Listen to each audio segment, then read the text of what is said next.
Hello, hello.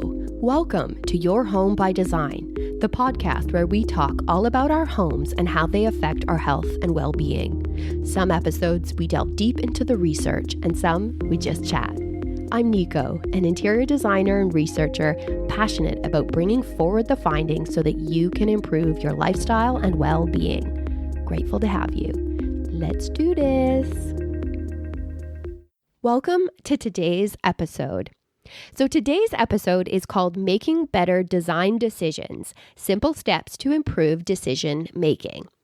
So today I'm talking about why it's hard to make decisions about your home, why it's tough to make a call and to trust it. Throughout this episode, I will be encouraging you and I'll share some things that will help. So if you're plagued right now with decisions, with what to do or what not to do in your space, then this episode is for you. Today's topic is also a topic I discuss over on Your Para Weekly. And if you aren't familiar with Your Para Weekly, well, it's my free membership where I give away a ton of tips on design. And every week I select one video as the topic of the week and I shoot you one email with some information about it. And I include a wonderful, juicy downloadable. Anyway, so today I'm breaking it down, what I shared in one of the videos, and I will be adding to it as well. So let's get into it. Okay, so decisions can be hard. They can be hard. I'm just saying that when you have things to decide on in your home, in your spaces, whether you're changing it up, reimagining, reevaluating, whatever it is, it can be hard. And it can be challenging to pinpoint exactly why you have a hard time with this. You know, there are so many factors that contribute to feeling anxious and unsure and unsettled about making design decisions in your home. So what are the decisions that you have right now that are kind of on your mind and plaguing you and causing you to feel anxious and stressed and worried? Maybe you're going back and forth on them, and how do you typically navigate this process? When you come up against a decision, where do you go to confirm that decision? And how do you know how to decide on things and if that decision is the right decision? You have a list in your head. You have a list of things that you are either about to embark on, things that you want to change. Maybe you feel inspired to do something. Maybe, I don't know. We just go through these times where all of a sudden we have to make decisions in our home and we want to make changes in our lives and our homes. And that ultimately causes us to be in a point where we have to decide on something or decide on things. So I start off this Your Para Weekly video talking about a time when I came up against this sort of feeling. And the time was when I had just finished design school, and I start having to flex some of those design skills. There were moments where I really struggled often, in making design decisions. And what I noticed was it was when it was the first time I had to do it. The first time you have to make a decision on something specific is often the hardest time. It's often when you second guess yourself. It's often when you feel unsure. It's often when that idea of having to make the decision just causes all sorts of angst. So when you're up against these feelings of sort of uncertainty, of trust, not trusting yourself or the vision, it's probably because this is the first time you've had to make a decision like this. And it's completely reasonable to react in these ways. It's completely normal to feel unsure and to feel that you may not do this good enough or that you might make a mistake. These are all totally normal feelings, but I want you to just pay attention and just make sure that something else isn't also going on here. Is there something else that could be holding you back and causing you to feel indecisive?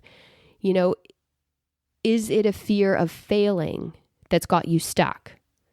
Because I think often it's if I make this decision and if this is the route that I'm going to go, I can't undo what I've done, especially if it's something you're spending money on.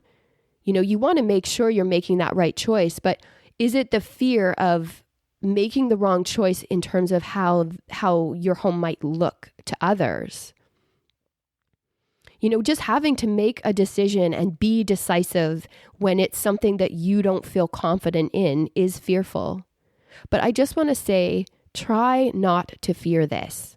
If you can try to let that sliver of indecision actually excite you, when you feel that slight bit of fear or struggle or challenge or, lack of confidence, try to turn that for good. Try to focus on that it might not be a bad thing. It's that moment that things can change for good. You're on the cusp of change, and get excited about that. Just trust that you're in this fear, you're in this indecision, and it's exciting. Something good can come from this. So sit in that fear, but recognize that something good's going to come from this. And let me let you in on a little secret. What's causing your feelings when you have to make a decision in your home is just a lack of information and a lack of direction. That's it. It's not that you have the information and you have a clear direction and you're still not able to decide. It's you don't have the information or the direction that you need in order to move forward. Which is wild when you think about how much information we have at our fingertips. But even though you have all this information at your fingertips, you don't always have a way to siphon it.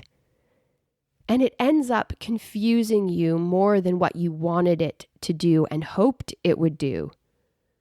Which is, of course, you wanted it to feel clear. You wanted it to feel decisive. This is what I like. That's not what I like. This is what we're doing. This is what I need. This is why I'm doing this and not that. Those are all very clear, very decisive, very confident statements. But when there's so much information at your fingertips, it can do the opposite. I know there are times when you're not sure and you don't know, so you go to your go-tos and you just start looking, reading, saving, pinning. And what happens is, in the process of collecting to bring clarity, you get lost. You lose yourself in that process. Where is the you in your home? Your needs begin to be taken over by someone else's needs and visions and wants and direction. This is someone else's home, not yours. I believe, as an interior designer and researcher who's completely obsessed with creating a healthy home and lifestyle that's not only healthy, but it's beautiful. I believe that it's not my job to design spaces to my liking or to teach you how to design a space that I think looks amazing. You need to create a space that's unique to you and your story. I don't believe in cookie cutter design and style. Not at all. Because none of us are the same.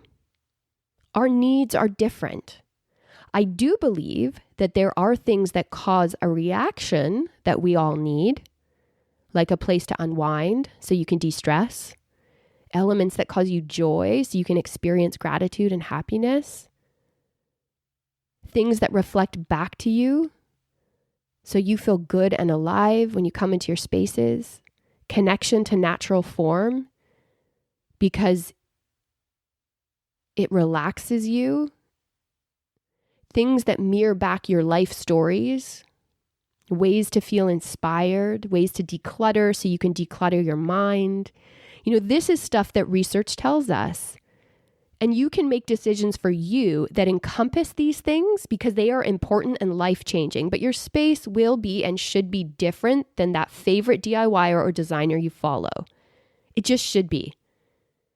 You may like a popular aesthetic and want to create that for you, But you have to decide if it's true to you or if you're just kind of looking to someone else's life and wanting to recreate it for your own. Like, I really think that it's about, don't focus on style, focus on telling your story and find a good story. Go out and live it. The other day I was actually watching something that Matthew McConaughey was saying about delaying social media and phones for his kids. And one of the things he said is that I just don't want my son to wake up in the morning and think, what activity can I create to then go take photos of, to then go post, to then go share? What can I create to do this? He said he wanted him to flip that. And he said he wanted him to go create and then think, hey, that was kind of cool. Maybe I should share it.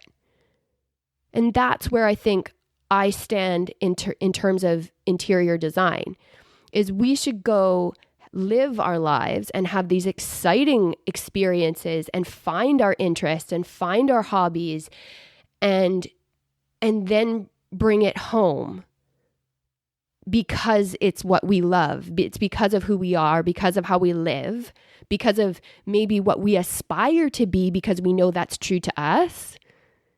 But it shouldn't be the other way around. It shouldn't be consuming, and then trying to recreate because you think that that's going to change your life. That's not how it goes. It has to be true to you. That's how you create style. That's how you create longevity in a design. That's how you create impact in your life that's really meaningful. Think about years ago, what it would have been like for you to reimagine a space. Like I'm talking pre-social media and Pinterest. If we can even remember what life was like before. But seriously, imagine, no one had all this information, all this complexity in making decisions. It was like you could make a decision, make a choice, and that was that. You could live with it without regret for, I don't know, at least a few months, if not years. Maybe it was even until the next time you voluntarily picked up that Elle Decor magazine at the grocery store, or you got a coffee table book for Christmas. It just wasn't as simple, accessible, or frankly, in your face. But wouldn't you agree there are good things about having access? Really good things about it? But the good can't come without some bad. And there is for sure some negs with having direct access at all times. I think it's good for inspiration. It's good for evaluation, but it's bad for causing feelings of uncertainty and fear and running the risk of living someone else's life and not feeling like your life is enough, not telling your story in your interiors and bringing you joy, but perpetuating someone else's story. So even though I'm suggesting that you don't look to others to find yourself, gathering inspiration is an important part of the process of making decisions. I think you have to compare and really think through the aesthetic experience that you need and want to create. What styles you're naturally drawn to. But then when you've sort of done all of this gathering and information getting, you need to then take a very intentional break from this. So I'm going to read to you now a part of the Your Pero Weekly video. If you've ever felt unsure or second-guessed your choices, I get it. If you feel stuck, then chances are nothing gets accomplished, just a lot of wasted time on Pinterest and Instagram. Confidence in decision-making is really about building blocks and building muscle. So the more you do it, the better and stronger you get. At times, the only way to do this is to do this, and there may be mistakes. Now, I know no one wants to make a design mistake, but the process and the observation is what is going to teach you. So when I talked about mistakes in the video, it is an important thing, right? Like we can all agree that no one wants to make mistakes. You don't want to buy the wrong sofa. You don't want to paint the walls the wrong color. And I have seen this so many times. I mean, we have all done it, myself included. You know, you've gone to the store, you pick up those paint little swatches, you bring a few home, and it's always so funny because it's like, what's the reason? What's the reason you chose those colors? You know, you just grab them because like most of the time you just like them. So you just grab a bunch of colors, bring them home, put them up, paint them up or not paint them up, but hold them up on the wall or just hold them in your hand and lie them on the ground and have a look at all the colors that you liked. And then you just randomly like, that's the one. There it is. That's the one I want. I mean, usually there's no real reason for it aside from the fact that you just think in that moment that you just love it. And then you paint the walls and it's horrible. Like we have all done that. You've painted the walls and then you're like, dang, this is just not nice. Like I remember when I was living on my own in my early 20s and we decided to paint this rental townhouse apartment that we were in. It was an awesome apartment. And so we go to the paint store and we just, again, it's like we randomly chose. I think we might have had one piece of artwork that we thought, yeah, you know, this would look good with it. So we just go to the store and we do what everybody does and we pick a bunch of swatches, we bring them home, we look at them. And then as we're looking at them, it's just like we randomly decide that's the one. We wanted it to feel a little bit warm. We wanted it, you know, anyway, we painted it up and no joke, it was the color of peanut butter. For sure, like 100% the color of peanut butter. Every time we walked into that room. So we had one room that was almost this deep red. And then from that room, it led up to like this peanut butter room. And then up the stairs, this peanut butter color continued. And I just remember thinking when we first painted it, wow, this just does not look anything like that swatch. You know, and we've all made that mistake. Mistakes can be costly. We can all agree, though, that you can learn from them. I'll tell you, I never painted another wall peanut butter. That's for sure. I learned after that how to select paint colors properly, thankfully. But mistakes can be hard sometimes. You know, they can be costly. You know, they can cause stress and angst. And I hope you haven't made any mistakes that have caused you angst or that have cost you money. But think about your home right now. Think about the room that you're sitting in right now as you listen to this. And if you're not at home, think about a favorite room at home. You know, how often have you changed that room or tweaked it? How many times have you tried new things, rearranged, added, taken away, bought things, maybe you returned them or hung on to them even if they were wrong? You know, think about the time you tried something and it didn't work. You know, let's say you moved your sofa to a different wall and when you did, you realized that it just does not work there because now your side chairs don't fit or your coffee table looks off or it's not centered properly in the space or you can't fit all the other things that you want. You know, it just didn't work. You tried it, it didn't work. Would you try it again? Would you do that exact same thing again? No, because you learned from it. That's the process that I'm talking about. That's the much needed process to know. You know, and let's say you've lived in a place and you designed it and styled it to suit you and you loved it. You know, you just loved it so much. And then let's say you had to move. If you tried to recreate that space to exactly how you had it, it wouldn't work because it's not the same room. The dimensions aren't the same, amongst many other things. But if you paid attention, if you made observations and noted your pain points during the process of getting that room right, and then living in that room and observing how you move through the space and what's right about it and what's not, then you can take what you've learned and apply it to the new space. You know, making adjustments where needed and recreating it to some degree and even improving upon it.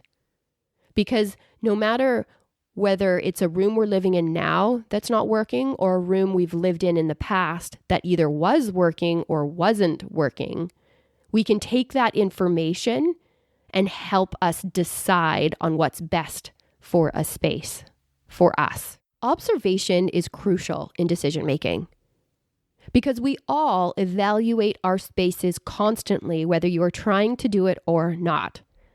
Your body is giving you valuable insight regularly when you move through a space. If you feel relaxed, make note of it.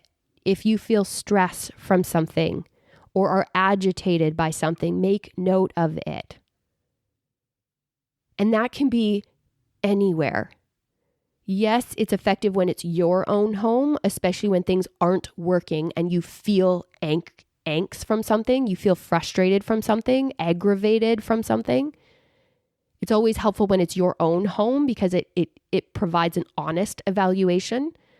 But even when you're out and about, you walk in somewhere and you see something or you feel something, and it causes you to feel calm.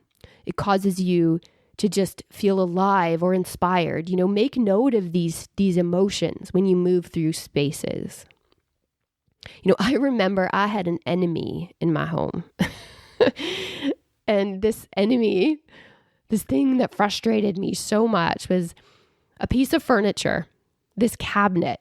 I have this cabinet in my living room and it has like a bullet catch with a strike plate. And if you don't know what this is, it's like a piece of hardware. It's kind of, it sits at the top of the cabinet, and when it's closed, it catches and holds it shut. So the cabinet door, you can pull it and it releases, or you push it and it catches and holds it closed. Anyway, mine was not working. So every time I closed that cabinet, it would slowly open. And it was always when I was in a rush. So I was like already annoyed.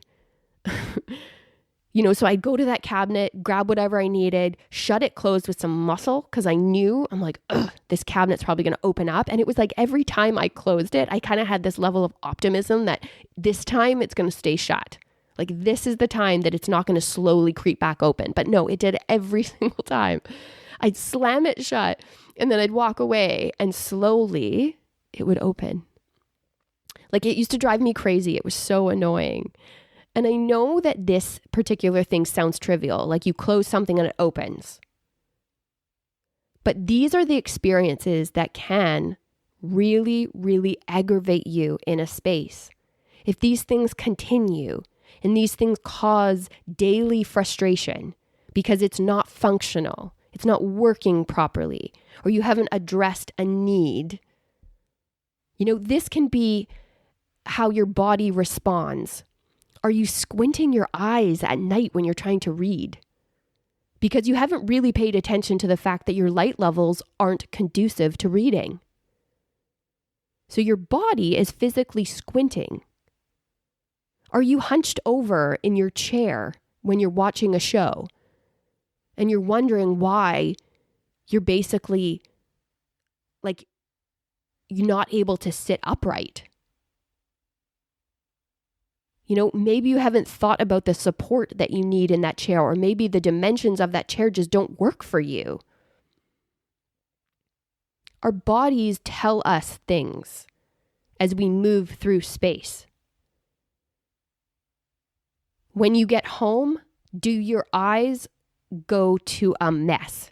And how does that mess make you feel? Or on the flip side,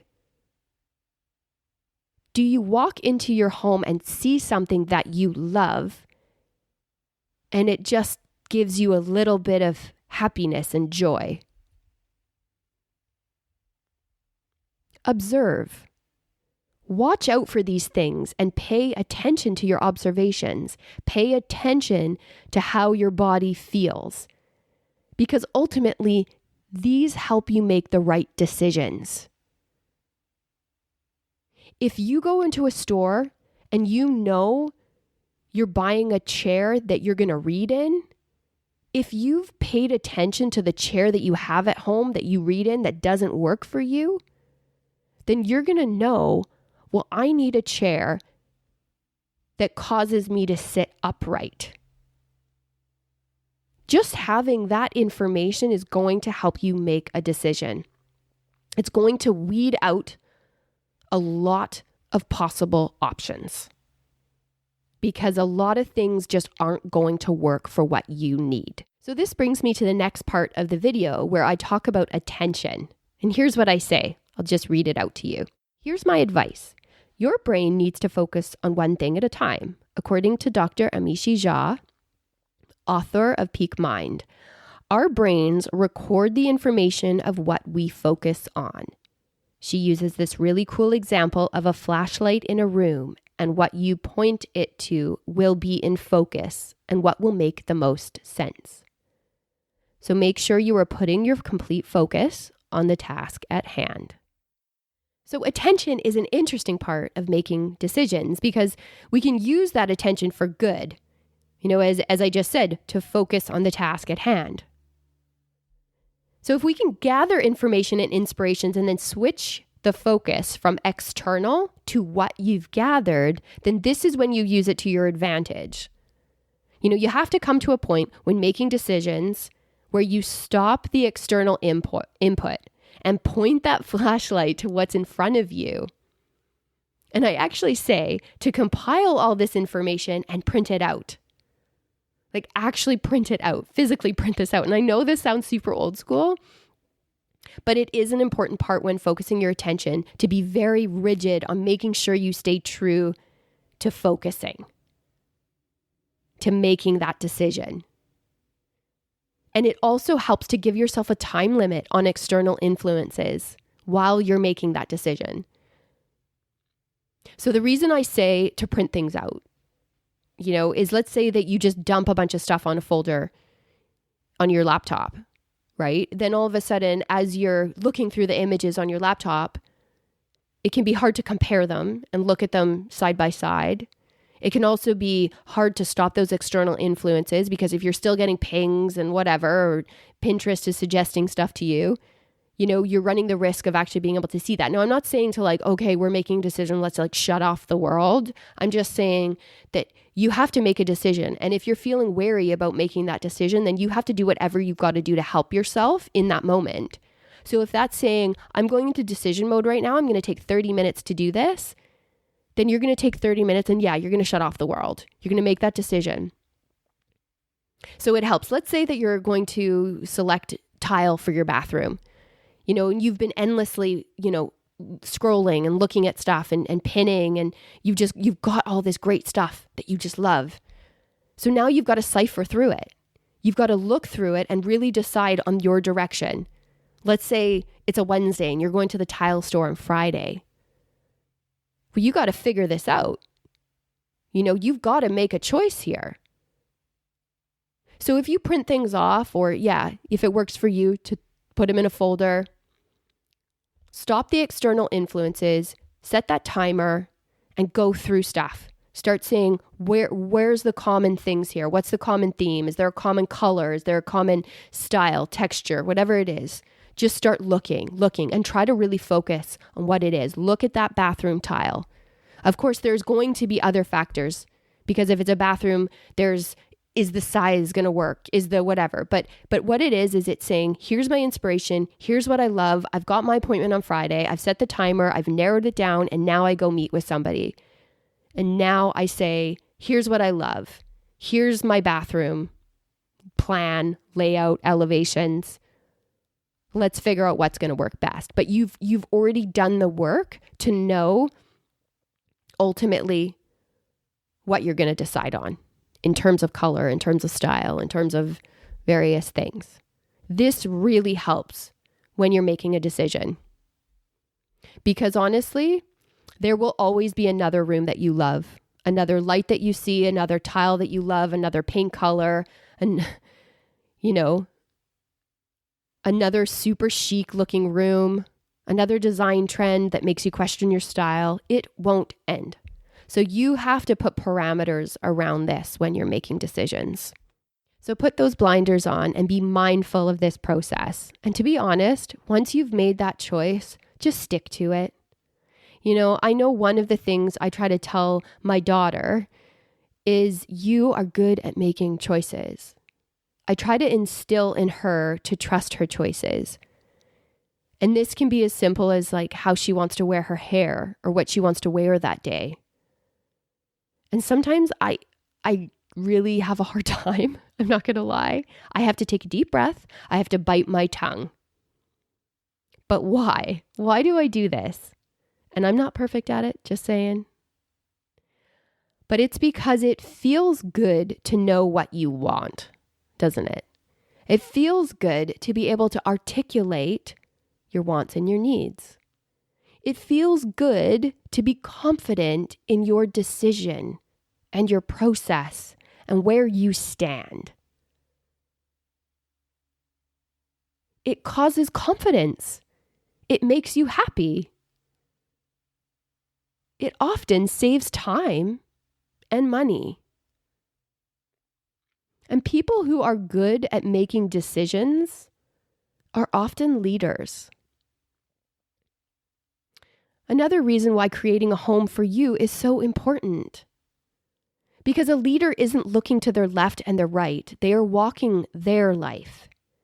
If you're working with someone to make decisions like a spouse or a contractor or a designer, if you're able to be confident in making decisions, it helps the process immensely.